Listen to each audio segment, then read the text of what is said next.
In this video, we will learn the values of the tangent function, and using those values, we will try to draw the graph of the tangent function. Now, the way we are going to remember the tangent function values is to use that tangent is sine over cosine. This is the very important formula. Tangent of theta equals to sine theta over cosine theta. Okay, so for example, if we have 30 degrees, let's try those special angles. If we have 30 degrees, then remember the x is the cosine and y is the sine, and because x is the large value, it gives you the large value, the 3, square root of 3 over 2. And the height, which is the sine, that's the short one. It's shorter than the other side, so it must be the small one, which is 1 over 2. Right? Okay, and this is the sine. So what is the tangent of 30 degrees? It's sine 30 degrees over cosine 30 degrees, which is 1 over 2 divided by square root over 2. And then if you multiply 2 top and bottom, you get 1 over square root of 3. But wait, the denominator is not an integer, so we have to rationalize the denominator by multiplying by square root of 3 top and bottom, which ultimately gives you square root of 3 over 3. Okay, let's do this for 60 degrees.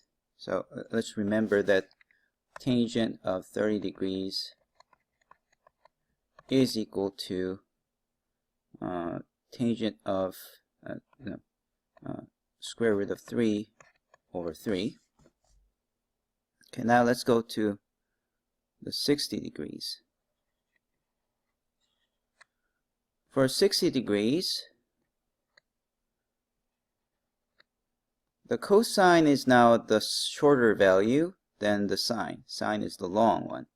So sine 60 is the large value, which is square root of 3 over 2, and cosine 60 is the small one, which is 1 over 2. And therefore, when you take the ratio of the two, tangent 60 degrees is sine over cosine, square root of 3 over 2 divided by 1 over 2. And you want to simplify this fraction by multiplying by 2 top and bottom, and that gives you square root of 3 over 1, which is square root of 3. Okay, then we can also do 45 degree one, which is you get an isosceles right triangle. These two sides are same, and since neither one is bigger than the other, these are both medium-sized ones. So cosine 45 degrees is medium-sized, square root over 2, square root of 2 over 2. Sine 45 is also the medium size, square root of 2 over 2.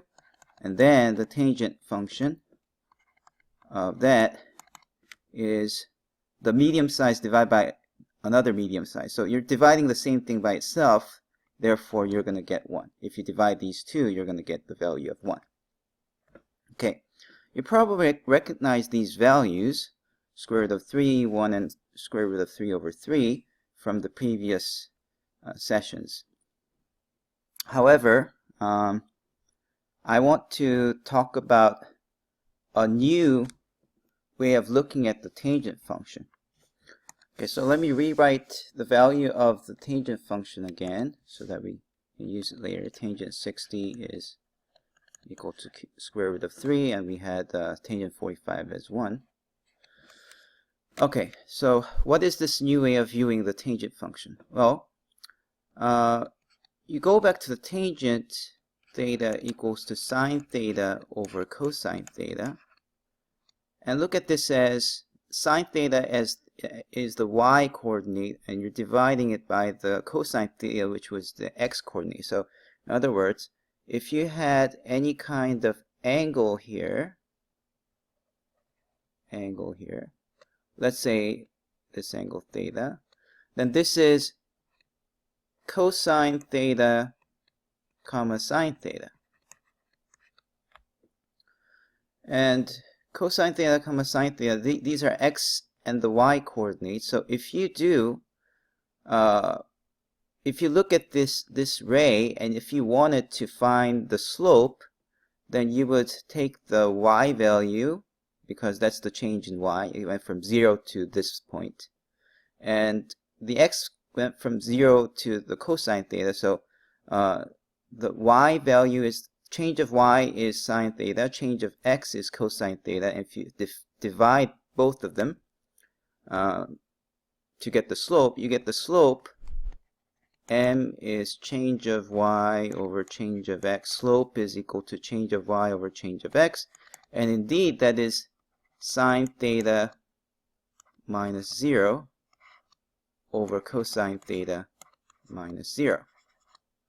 And subtracting 0 doesn't do anything, so you see that you get sine theta over cosine theta, which is exactly tangent theta. Okay, this means that the tangent of an angle has the meaning of the slope of the line that is the ray. Okay, so the slope of this ray has the meaning of the tangent theta, and that kind of gives immediate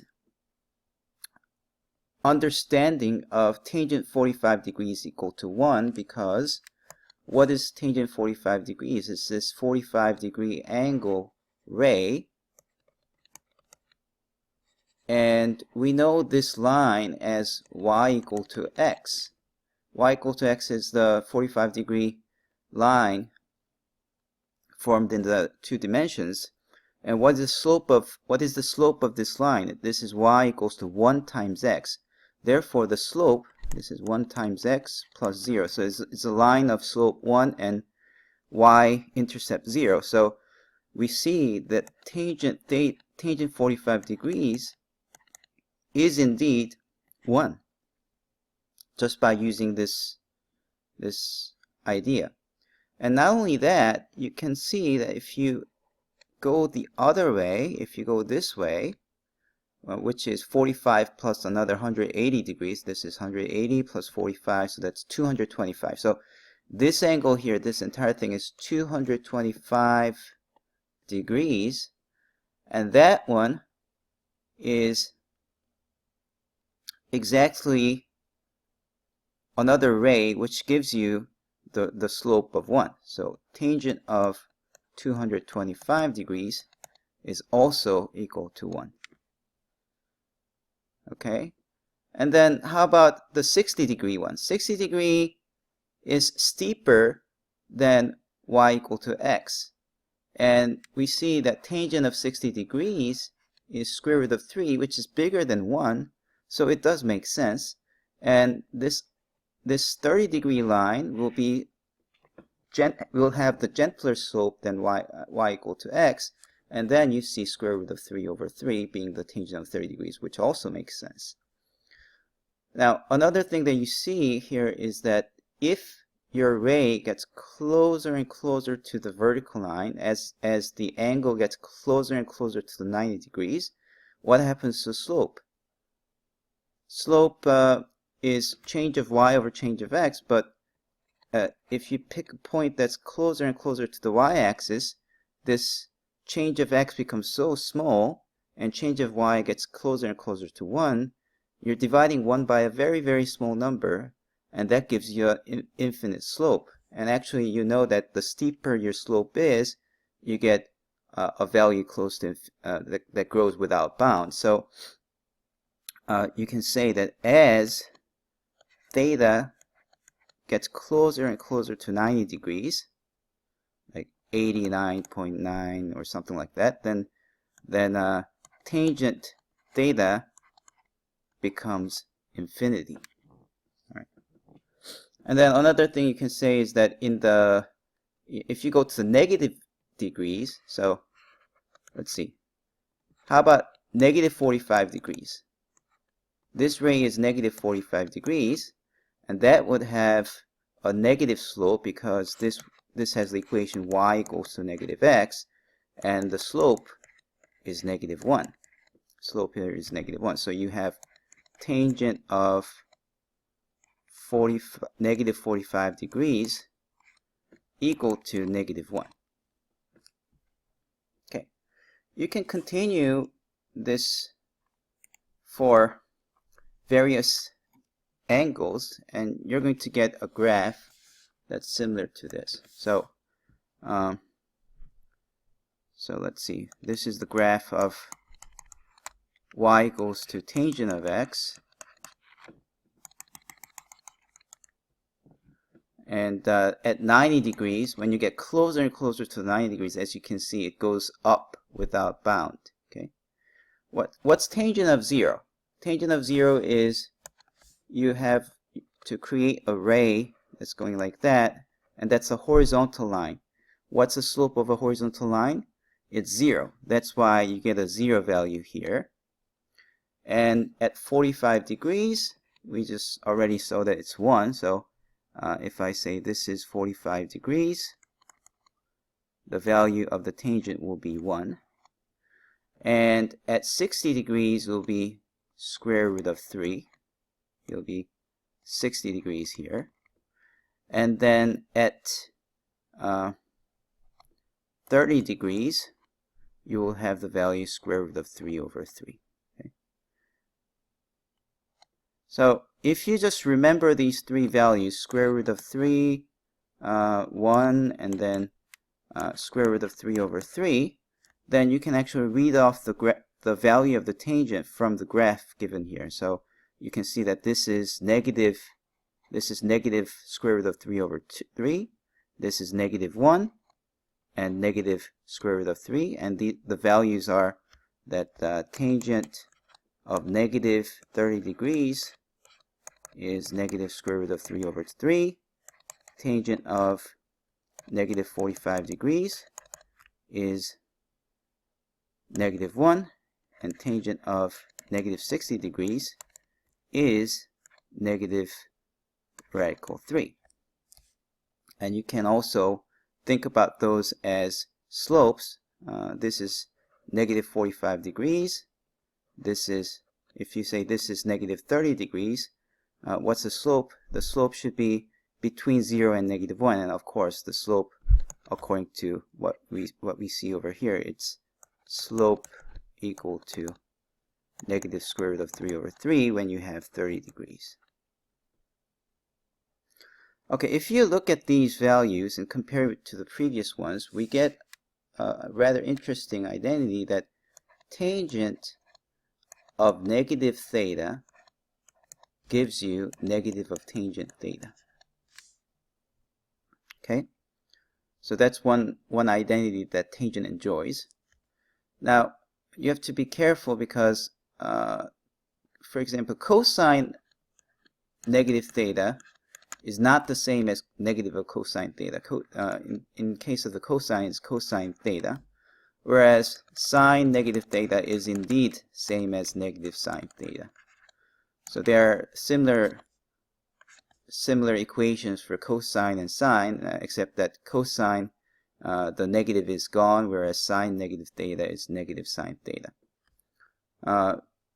We say that tangent is an odd function if the negative comes outside. So sine is an odd function because the negative comes outside. If the negative is just gone, you say this function is an even function.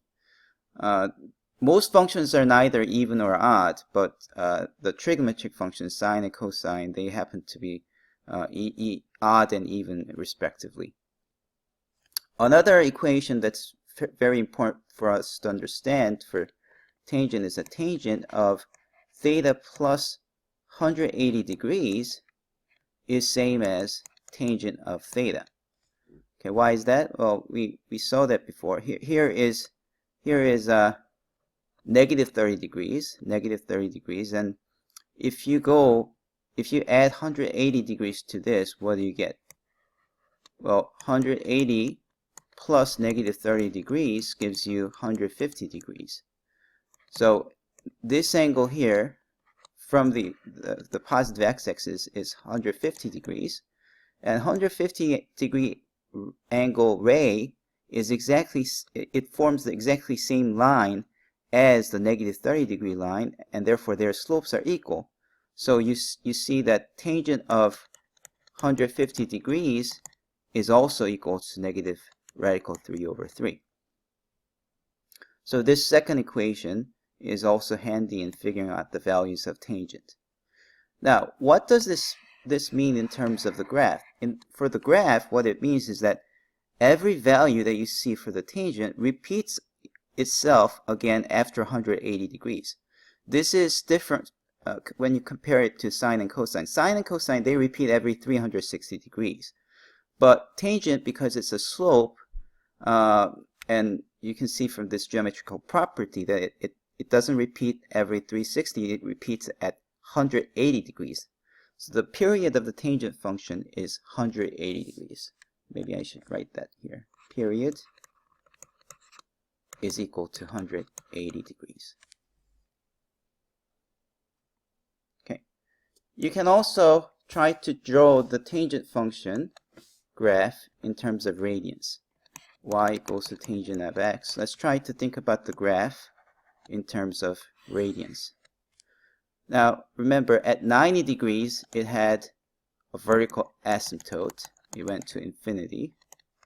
At negative 90 degrees, it also has an asymptote. And we should now erase these numbers because we want this to be radians. And now let's try to write down the radians. What's the radians for 90 degrees? It's 180 divided by 2. Pi is 180 divided by 2. That's the 90 degree one. And therefore, this is negative pi over 2. The tangent of 0 is 0. Tangent, okay, we have to mark the three special angles here. Pi over 6, pi over 4, and pi over 3. Those are the special angles, 30, 45, and 60 degrees between 0 to 90 degrees. And their values is, first, pi over 4 is 1. And pi over 3 is square root of 3. Pi over 6 is square root of 3 over 3. And it goes like this. Okay. And then if you go to the negative side, it's negative pi over 6. Negative pi over 4, this is negative, and negative pi over 3. For that, the graph goes like this. Okay, so it sort of looks like the y equals x cubed graph. The only difference is that y equal to x cubed doesn't have any asymptotes. This does have an asymptote. It's actually a periodic function. It repeats itself every 180 degrees, just like this. So this is 0 plus 180 is 180, so it repeats itself at 180, which is pi. And then pi over 2 plus pi, or this is 270 degrees, which is 3 pi over 2, so that's the next time it has a vertical asymptote. And here this will be negative pi. So that's the graph. These are the graphs of the tangent function. Another one extra thing that's really not important at this point, but later in calculus that's going to be important, is that the slope at 0 is just like y equal to x. So near 0, the slantedness of this function is like 45 degrees. This is also the difference between the tangent graph and the y equals to x cubed graph, because y equals to x cubed graph is kind of like flat right here, flat, and goes up, okay, without any asymptote. Okay.